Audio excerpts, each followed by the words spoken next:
Ako po si Martin, detail operator ng TIT 999. Nagamit ito ng 6 na araw na may bilang na 146 meters.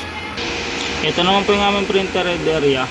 Ang maling palit po ng color dot white noong November 29 last year. Ito naman po yung aming copying na may 95% good condition. Head clean.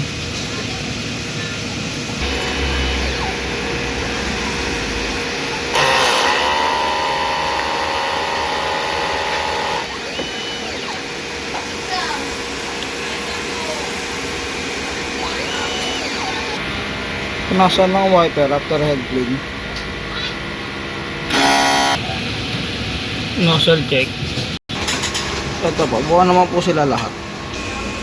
Ang ink system po namin tama lang po ang level. Ito aming waste stock na linis po nung Saturday. Ito nga po ang aming ABL. Ito naman po yung stock ng kanyang sink namin, tsaka green solution po.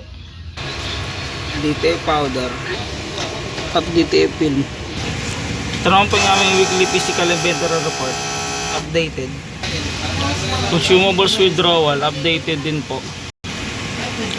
Daily output record at DTA monthly checklist. Yun lang, maraming salamat po.